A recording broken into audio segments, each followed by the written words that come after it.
corridor study.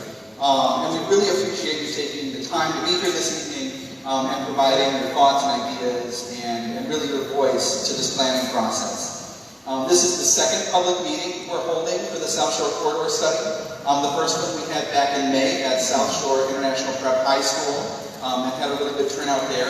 But the plan for tonight is really to give you an update on kind of where we are in the process, talk through some of the things that we've kind of learned about the community, things that we've heard from the community, and then take you through a set of 9 sort of preliminary ideas for action. These are things that we think the city and its partners in the community can really get behind and implement to move these South Shore corridors, 75th Street and 79th Street, and really the South Shore community forward in the future. So that's what the plan is for tonight. We'll go through kind of a table activity at the end. But before we get into the presentation, we do have Alderman Mitchell here this evening. And I want to make sure he has an opportunity to welcome you guys as well.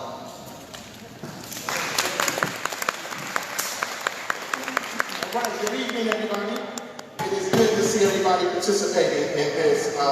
This has been a long road. We're not done, but I like the direction in which we're going. And with that being said, I definitely want to thank the Department of Planning and how they're going about this process. And I want to thank Tanya Trice and the Chamber, who is helping us make sure that we communicate out and make sure you guys know. Without those two, we wouldn't even be progressive as we are. So I want to make sure I say that. For those of you who don't know the genesis, I look around this room and I see lifers. I see 30, 40, 50-year residents of the ward. And me being a 40-plus year resident of the ward, we know what our ward, we know what our corridors, we know what our residential blocks, we know what they used to look like. And in my mind, there's no reason for us to be in certain state that we're in. And there's no reason why we can't get out of it. But the thing that I noticed when I took office is that we didn't have certain mechanisms in place. One of which was a big plan. And you take no office. So what's the plan? What's the plan? Well, I got in my mind a plan that changed daily. Every time you walk down a different street, a different corridor, the plan changes. So we needed a more formal process. So in 2017, working with an organization to obtain, I became aware of the CMAP grant. Because any of you that know me have talked to me, I'm always trying to direct resources to this board. Without the help of, and I'm going to give a little plug here, without the help of Alderman Michelle Harrison, the board, who I shared both these corridors with, who probably should be up here with me, but she's playing shy right now, showing me how to do certain things. I would have been able to direct the $150,000 grant that we got in order to put this on. I know you guys heard it from your parents growing up. Everything takes money. You know, no one's going to do anything free. No one's going to do anything just because. The love of the game theory doesn't exist. So we as the aldermen, you as constituents, you as business owners, you as investors, we have to be diligent in attracting public-private partnerships. We have to be diligent in bringing resources over here. So in 2017, we applied for the grant, we got it. The city helped me apply for it, so we got it. So since then, we've been building up to this. So I think the target is first or second quarter 2019, but we will have this plan that we're going to do as a robust plan, as a blueprint that we can tout and talk to our businesses, and talk to our investors about what we need in this ward. And I hope you guys stay with me, stay with us, through this entire process. Don't get discouraged, like I have been several times, and some of you came in and gave me a hug and say, keep it going, don't get discouraged. Keep going, guys. There's much information for those of you who didn't go online and do the survey. You still have an opportunity to talk about what you want to see, what you like, what you don't like. They are here, and Nolan's, and I'm going to talk earlier about that. We will make sure your thoughts are heard. I need to know. I have an idea because I talk to many of you, but I want you to know that we're going to document these things, and this is going to be part of the blueprint moving forward. So with that said, it's not a great talk show. I want this to continue, I want this to kick off so you guys can engaged in the process so we can make some more progress. So once again, thank you for coming out. Thank you for your support in doing this. Thank you for all your continued efforts. And let's get this plan together so we can improve South Shore 75th and 79th corridors. Thank you.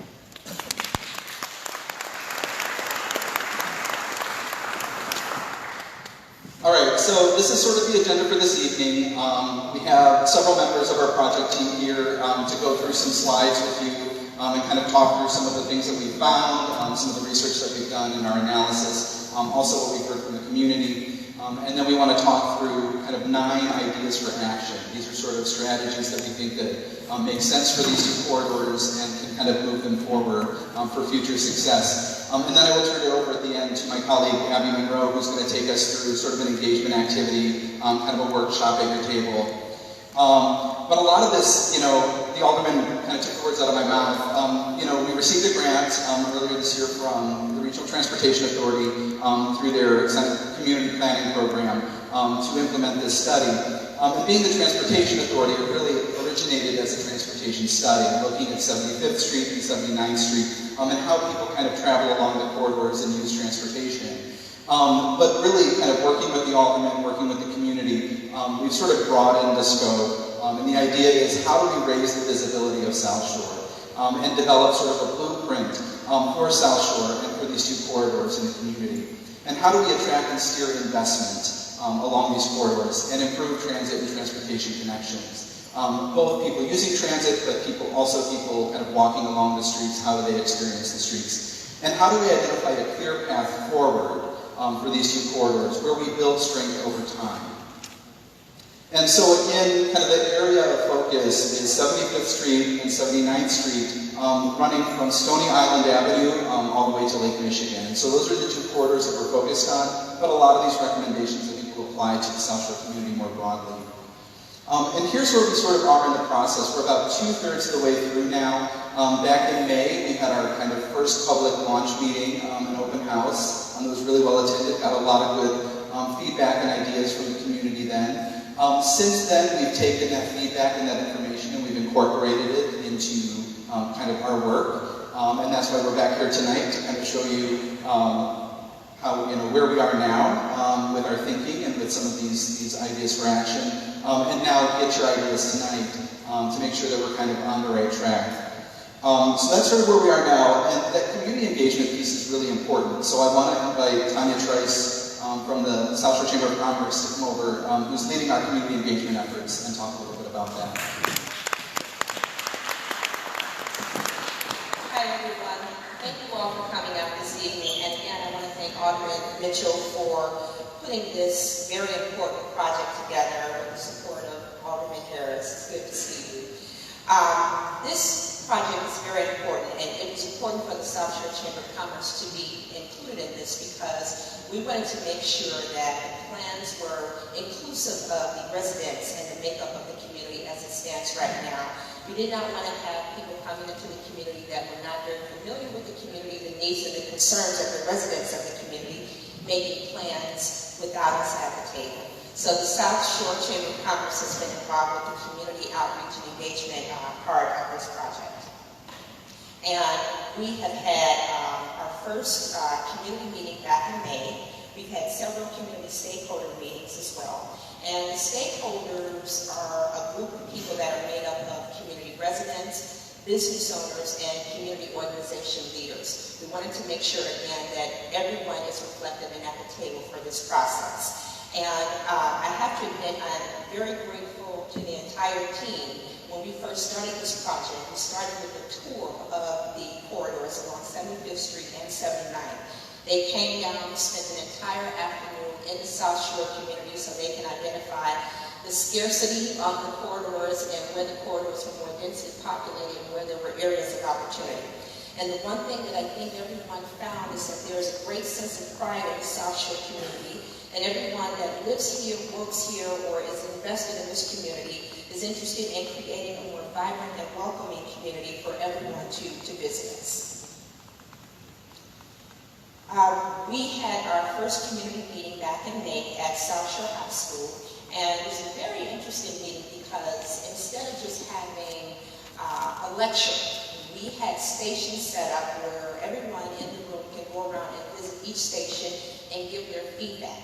There was a retail station, housing, transportation. Kimberly Beers and I, Place Consulting, did the retail station. And again, we were able to interact with all the residents in the community. We talked to them and heard what it is that they wanted to see in the community and what we can do to help strengthen the retail corridors. A lot of the concerns were, of course, wanting to see a grocery store and fresh produce, more sit-down restaurants, entertainment, and nightlife. There was a big focus on 79th Street near the metro stations and encouraging denser housing close to the metro stations. And of course, 75th Street was also a big concern. We found out that that corridor is heavily traveled, but there's not much density, not a lot of retail there. So there's a lot of opportunity available on 175th Street. We also did a survey where we got approximately 300 responses. Put my glasses on for this part. And most of the people that we surveyed live in the South Shore community, over 80%. Surprisingly, close to 45% said that they shop in South Shore, and another large population attended church in South Shore, and that is a subset that I think we always overlook, the people that are coming into the community for church services on Sunday. A large population of the residents that live in the community travel by means of a car. We also have a very large population that do a lot of walking, followed by CTA and public transportation. Also, we had an opportunity to ask, where do they go for their shopping needs? And I'm sure no one is surprised to find out that most of our residents go to our neighboring community, Hyde Park, for most of their shopping needs. And also we found out in this study that $20 million is leaving our community annually for residents that do not have the services and amenities in South Shore, and the majority of that money is going to the Hyde Park community, followed by downtown and South Loop shoppers that are going to Indiana and some even to the South suburban areas. What types of retail did the residents say they wanted to see? Most of them, over 80%, said that they wanted to see sit-down dining, which I think we all are aware of. Fast casual dining, basically general retail, and I think it's safe to say that there's opportunity in every industry in the South Shore community along these two corridors that we studied. Specialty foods, local services, professional services, general retail, and particularly entertainment. How should the city government prioritize the city-owned land along 75th Street and 79? Those are vacant lots along those two corridors that are owned by the city of Chicago. And a lot of residents stated that they wanted to see community gathering spaces. We don't have a lot of that in the South Shore community. We don't have a lot of open space. And also they were particularly interested in new business opportunities and new businesses that can open along those corridors. Also, a very big concern was developing more single-family housing. The residents of this community felt that that should be a priority in terms of housing. Also, mixed-use development, which would probably be ideal for a commercial corridor like 75th Street, where you have commercial storefronts on the ground level and residential upstairs. And again, we are very grateful to be a part of this project. We want to make sure that it is transparent, open, and honest. We will make sure that we keep the South Shore community aware of what's taking place, the follow-up steps, and the outcomes of this study, and make sure that you all are at the table. Please feel free to become more engaged with the South Shore Chamber of Commerce. If there's anything that you need to know about this study, that's what we are at the table for, to make sure that the residents and all the stakeholders in South Shore understand what's taking place and that this study is done with you and by you and not for you. Thank you.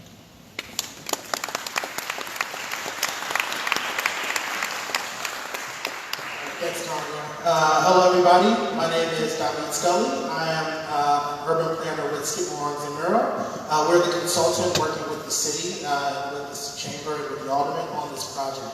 And I want to share with you some initial thoughts that we had around our analysis and physical context of the neighborhood. So really starting by zooming out a little bit and understanding that South Shore sits within a larger framework of the South Lakefront.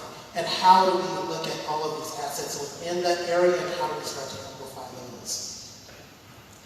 Looking at the community at large and the two corridors specifically, we wanted to understand all of the key pieces within those. So from the schools, the community centers, community spaces, the transit assets, how all of those things overlay together and start to give us an idea of where there are strengths already that we can build upon to start to address some of the key issues. Now, one of the things that we looked at, Nolan mentioned this was an ArchMay-funded study, so we really wanted to understand the transit capacity of the neighborhood, both vehicular as well as leveraging pedestrian as well as transit mobility. And one of the key findings that we had, looking at the metro stations, looking at the bus lines, that there are high capacity things that are coming through the area. 79th Street bus is the most well used in the city. We have the asset of the metro, but how do we start to build on that? And then one of the things that we found out when we looked at the traffic counts was there's sort of a huge disparity between 79th Street and 75th Street. 79th Street has a fair amount of traffic going down, and 75th Street actually has less traffic than 76th Street. And that starts to lead us to some conclusions and some ideas that we'll share with you a little bit later in the presentation. Understanding that this starts to really create this idea of a framework. And we wanted to start to understand how those assets and how these sort of major north-south and east-west start to come together to create sort of key spots in the community. Looking at Stony Island and how do we start to leverage the cultural assets that lay and are coming along, such as the Obama Presidential Center, the South Shore, the Stony Island Arts Bank, as well as hopefully reviving the Avalon Regal Theater and really letting that be a gateway moment at 79th Street. Looking at Jeffrey, and we started to see this sort of nexus of educational institutions, so how can we start to build on that as an educational corridor?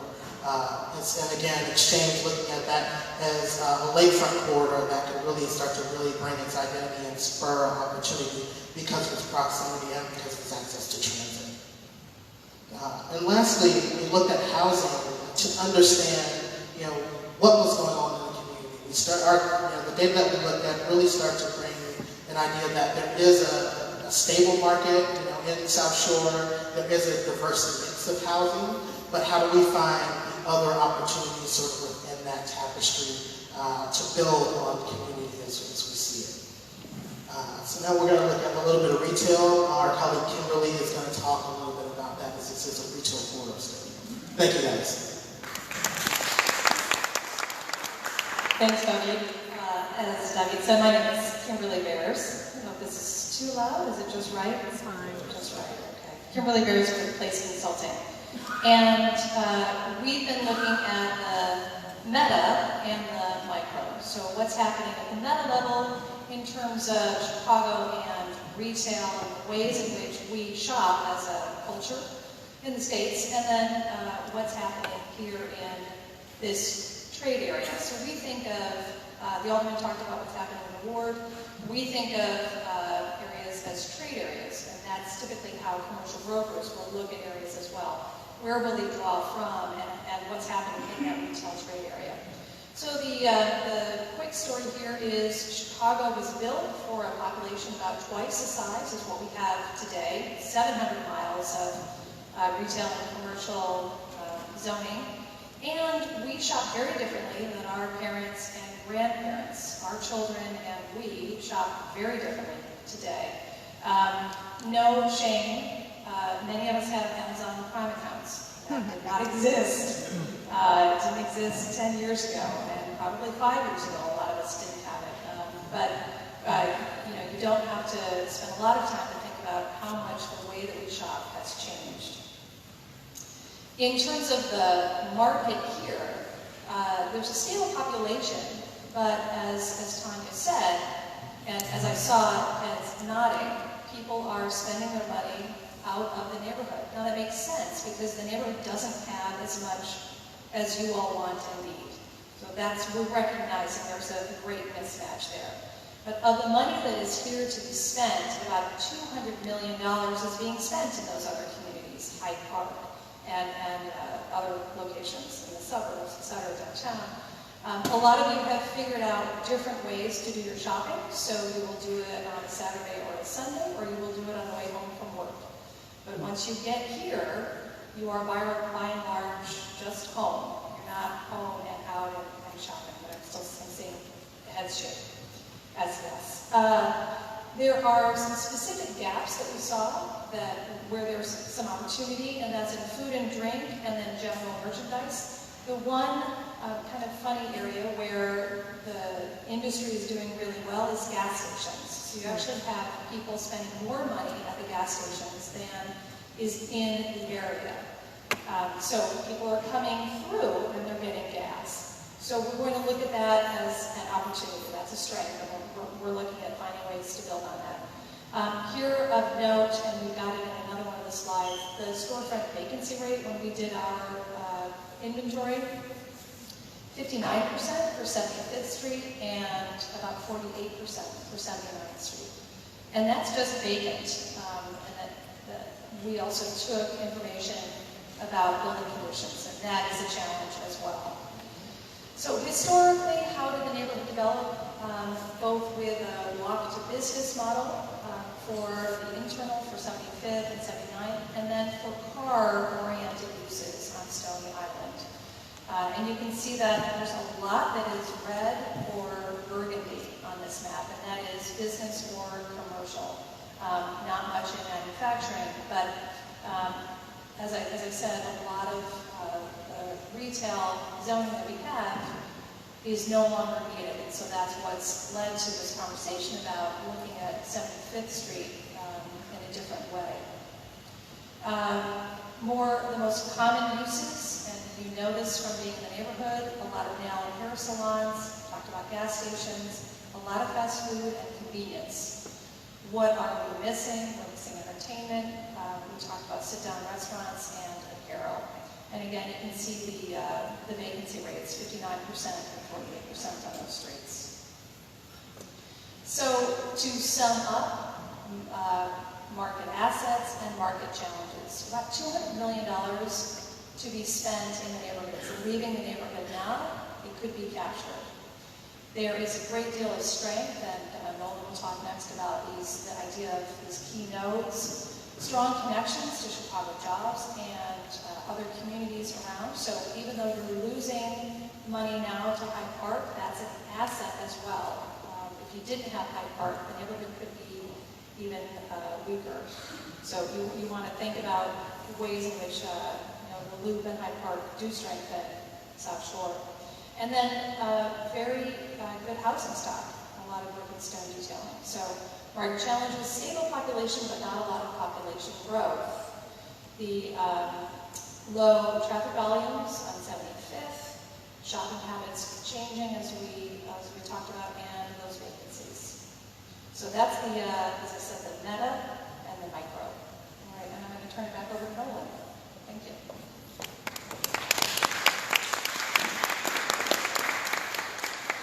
All right, so what we've done at this point is we've taken all of the information that our project team has compiled in terms of the market analysis, looking at existing conditions, looking at the transportation system down here.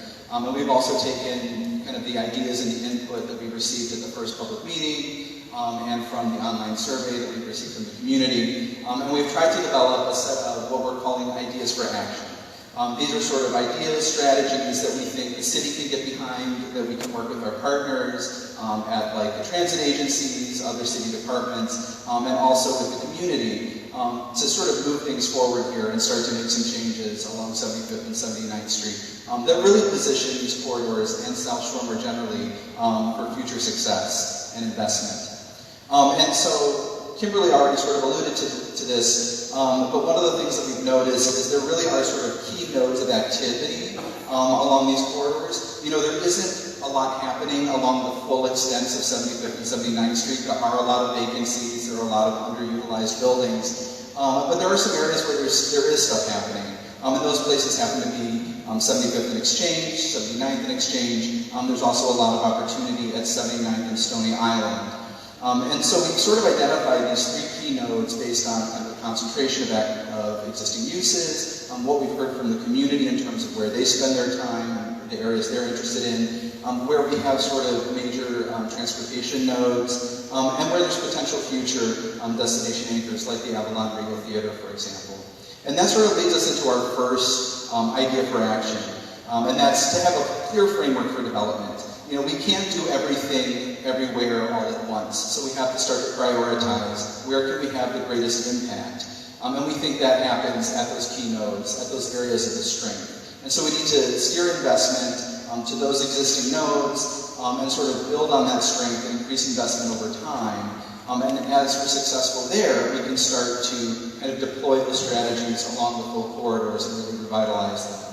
And the other thing you'll notice as I go through these recommendations is in the upper right corner, there's a little box that says immediate or future, and that's just to start to get at when these things might be appropriate. And so there's actions that we can take now, or January when this plan is completed, and then there's other actions that will probably take longer to set up, in terms of investment, in terms of laying the groundwork for certain things. So we're trying to look at how do we build on things now and kind of build momentum towards those longer term actions.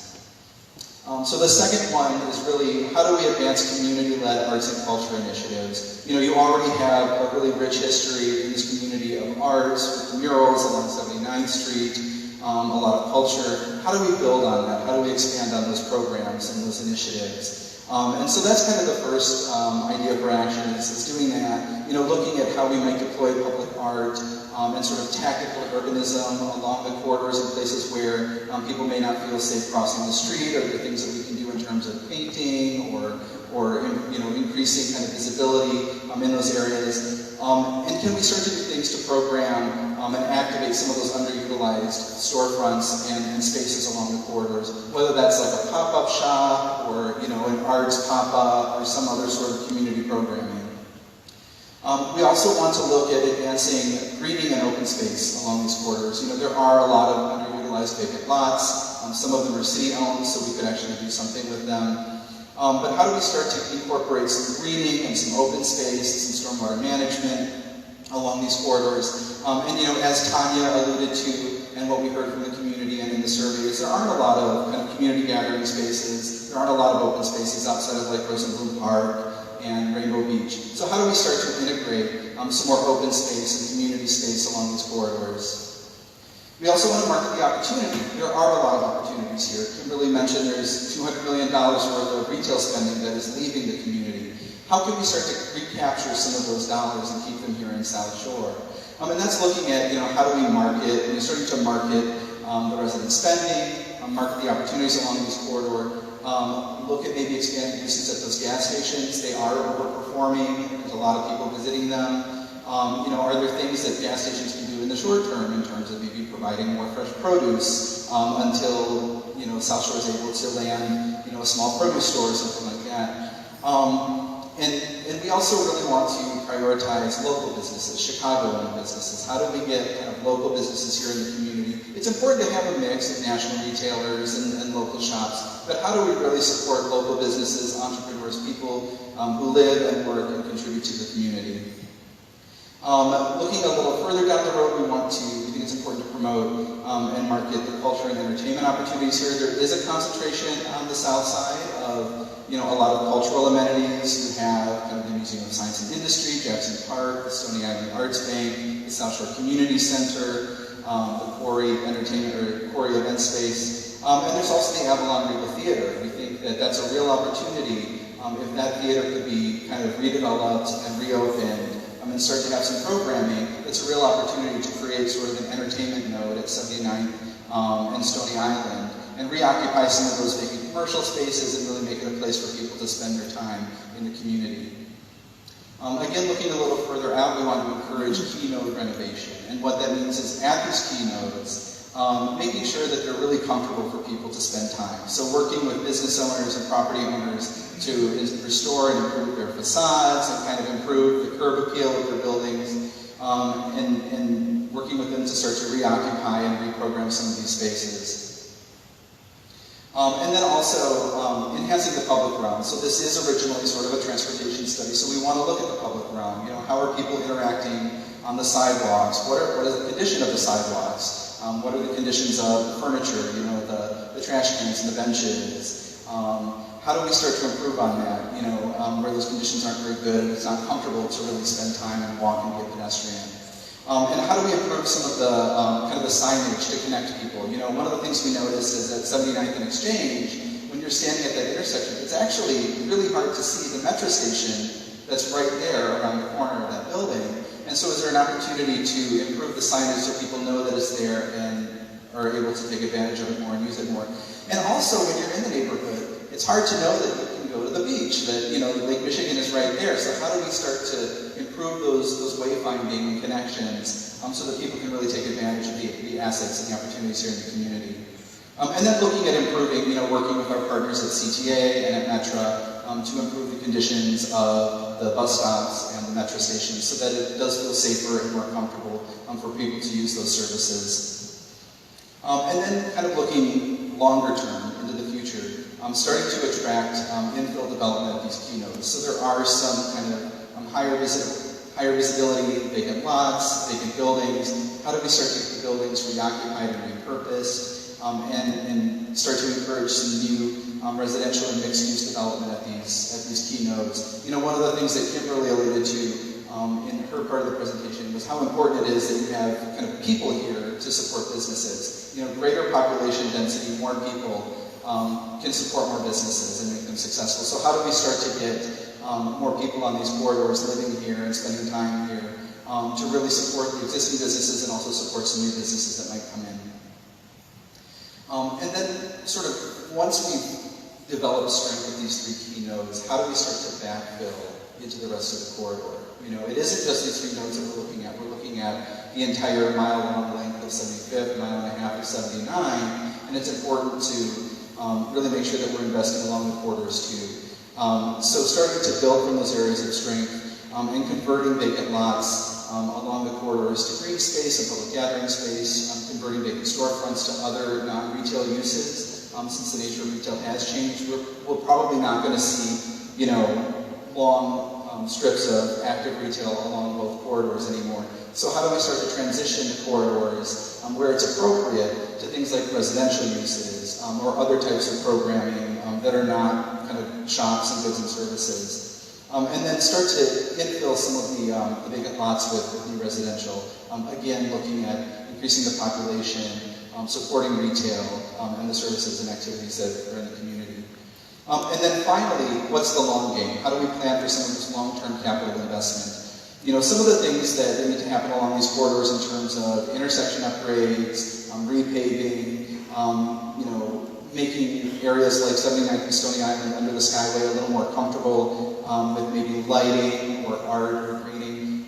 Those are really heavy lifts. They're very expensive. They take a lot of planning and time and resources. But how do we start to build the foundation today so that we can support some of those initiatives and ideas in the future? So those are really, in a nutshell, the 9 ideas for action. The final plan that we will produce by the end of this year will have a lot more specificity and detailed information on each of these in terms of, you know, who's responsible to move them forward, how do we get there, what resources are available.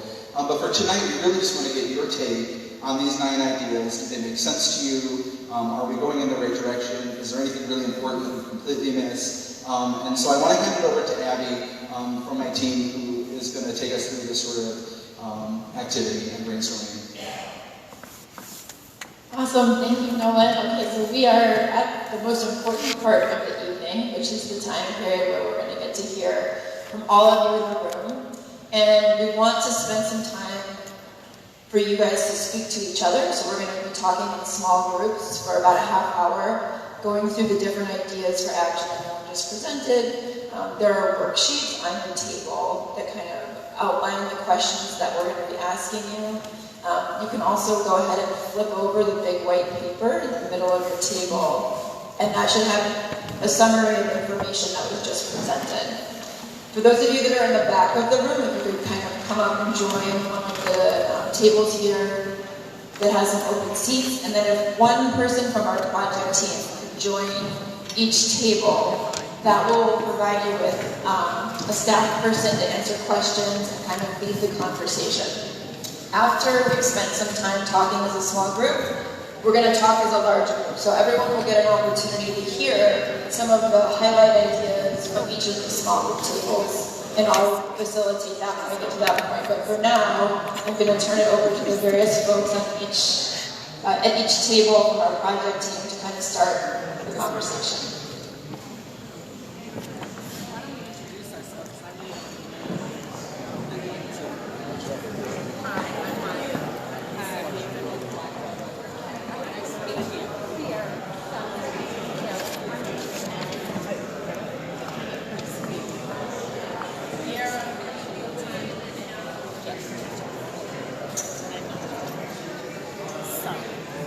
I'm glad to have the opportunity. I don't know. Somebody here? Is there a structure? What are we exactly supposed to do?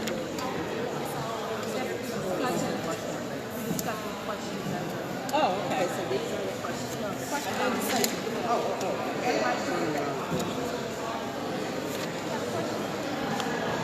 So you guys are with the Chamber of Commerce.